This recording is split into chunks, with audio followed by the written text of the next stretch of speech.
The situation in Ukraine is rapidly evolving, 3 weeks now into the invasion. Thousands of American troops are on standby across Europe, ready to respond to even the slightest aggression towards NATO allies. Joining us live to help explain the ongoing conflict is Ward Carroll, a military analyst and retired U.S. Navy commander. Thank you, Ward, for being here with us this morning. My pleasure, Ann and Jason. Good to see you guys. Now, what are we seeing in terms of the military tactics right now? There's just a lot of back and forth, and it's a very fluid situation. Well, so on the Russian side, as you guys mentioned, the war is 3 weeks old. And after an initial assault with cruise missiles and ballistic missiles, their advance stalled almost right out of the gate. They did not create local air superiority over northern and eastern Ukraine. The Ukrainian Air Force did a great job. In fact, it gave rise to this legend of the Ghost of Kyiv, who was supposedly a guy who was ace in a day, and those kinds of things. And then on the ground, we saw the images of their convoys that had run out of gas and were lost, and the Ukrainians moved the street signs to confuse them even more. And so, as warfighters say, logistics is everything, and it looks like the Russian logistics was basically terrible in terms of the fundamentals. Now, on the Ukrainian side, starting with the leadership of President Zelensky, and as you mentioned on the hour, he's going to speak to Congress, which is the first time I think that a foreign leader at war has talked to Congress since Churchill in 1943. But he's done a fantastic job. You know, everybody was dismissing him as this comic and a lightweight. He's surrounded himself with cronies.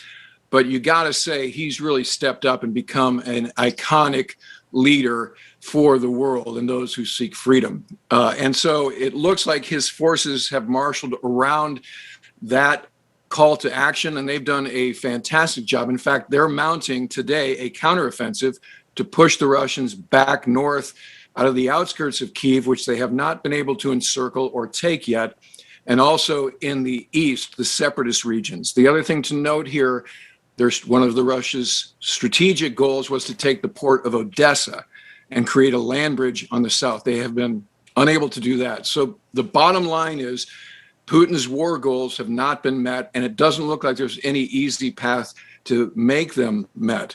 You see the map there.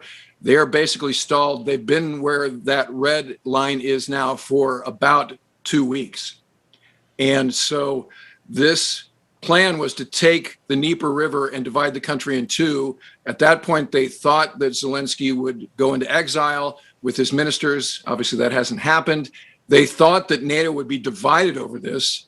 And all we've seen is NATO has basically coalesced in a way that, you know, we couldn't have done on our own.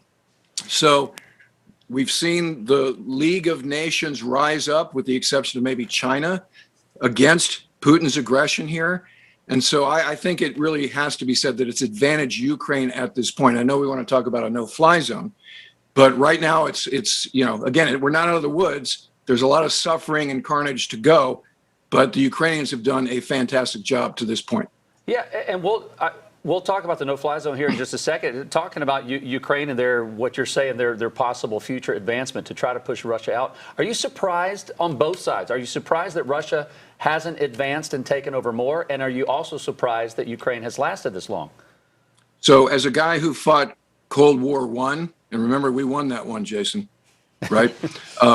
So I am very surprised. I spent the bulk of my career in the Mediterranean chasing the Soviet Navy around and having them chase us and intercepting Russian bombers and that sort of thing in the F-14. So, yes, I'm surprised. And I think what we see here is they are a paper tiger. And what happened in the intervening years, certainly on Putin's watch, is he invested his limited defense dollars. And just to note for the audience, the Russian defense budget is $60 billion. The U.S. defense budget is $725 billion. And of that 60 billion, he spent a lot on these blue chip programs, this advanced technology that he's trying to sell to foreign nations, and hasn't attended to the operational accounts and the training of his existing military. And it's showing in spades here. So yes, I am surprised. I don't know if I'm surprised about the resilience and the bravery of the Ukrainian military. I have a number of Ukrainian friends. And, this is a tough people. And we saw when this was being bandied about and the shadow of war was upon them, and everybody pointed to the end of the Winter Olympics and said, that's when he's going to make his move. They didn't flinch. The Ukrainians were always going to defend their homeland. And again, those who seek freedom need to just look at this example. And as we say, sort of on bumper stickers nationwide, freedom isn't free. And we're seeing exactly what that means in Ukraine. That's so very true there. I want to get back to that no-fly zone. What would that do? Will it stop the Russians, and would it happen? So I have some experience with no-fly zones, particularly Operation Southern Watch, which was south of the 33rd parallel in Iraq. So we can do no-fly zones. We're good at this. However, this is provocative. Not that we care so much about what Putin thinks at this point, or that what he considers to be provocative is some sort of a deterrent. But what would happen as a consequence of us executing a no-fly zone? And you would put it under a NATO umbrella, but the heavy lifting would be done by the U.S. Air Force and the U.S. Navy. So remember, among our forces is the USS Harry S. Truman in the Adriatic with a very lethal air wing aboard, Super Hornets and Growlers, which are jamming airplanes. So we could do this, but as a consequence, you're going to have to take out Russian surface-to-air missiles in Russia. And so that already ups the ante. The other thing about that is now you give Putin the excuse matrix where he's like, see, this is what I was afraid of. This is why I invaded Ukraine, was to create this buffer against NATO. This is always what they wanted, was to attack Russia. So we don't want to seize defeat from the jaws of victory by creating this no-fly zone in a way that people are sort of suggesting. The other thing about it is we have kind of a de facto no-fly zone, and particularly if we give them the surface-to-air missiles, the anti-tank weapons, and the ammo that they want, we will maintain air superiority. And the Ukrainians are also flying between 5 and 10 sorties a day still, so they're not grounded. But I think the no-fly zone, in terms of the way we conceive of a no-fly zone, it demands local air superiority to do that. And then to get that, it's going to be what we call blue on red, first world against first world. And I don't think we want to do that at this point. Ward, when will Putin stop? When do you think enough is enough? And should the surrounding nations be on alert? So I don't think he's going to trip the Article 5 NATO provision. So I do not believe he would attack Poland, Romania. And as Ann mentioned at the outset, our forces are on the border, both airborne and ground forces, to prevent or to provide a deterrent to that. So he's already bogged down in Ukraine. He doesn't have that much army left. He's got 65 to 70% of his military in Ukraine. So I heard some subject matter experts on some other channels this morning talking about he's still got a lot left. That's not true. So he's kind of got his hands full, to put it mildly. As far as an exit ramp, I don't know. This guy's a tyrant. This guy's a megalomaniac. This guy sees himself as Stalin, not Gorbachev. So I don't want to predict what he would consider an off ramp. I think he's in it for the duration. And the demand signal for him to take an exit ramp is going to have to come either top down from where the money is, or from the people rising up, which is less likely, as we're seeing, the shock troops and the thugs in the streets of Moscow are not letting protesters talk for very long before they're taken into custody. So I think this is going to be a long slog, and we should prepare ourselves for that. But as we're seeing, he's not having an easy go of it. And he thought for sure he'd be done with it by now, and he would have created Belarus Jr.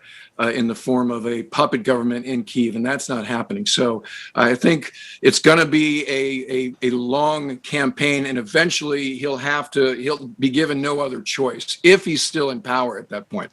So I think, Jason, the short answer is until he sees this as a hazard to his standing in terms of remaining in power, he's probably not going anywhere. Ward, we could keep talking all morning, but before we let you go, based on what we're seeing unfold, what are our U.S. military leaders learning or taking away from this conflict? Well, as Sun Tzu says, you don't ever want to underestimate your enemy, but at the same time, you want to take this data that we're being given into account. And so I think we're less afraid of the Russian military as a function of what we're seeing here. And I think the technologies that we've invested in and the way that we do procurement, for all of its faults, is highly superior to the way the Russians have done it. So I think the lessons learned is our U.S. military is kind of in a good place relative to the Russian threat. China's another matter, and we'll save that for another day. But I think we're good to go. And I think NATO is ready to react to whatever Putin decides he wants to do beyond Ukraine.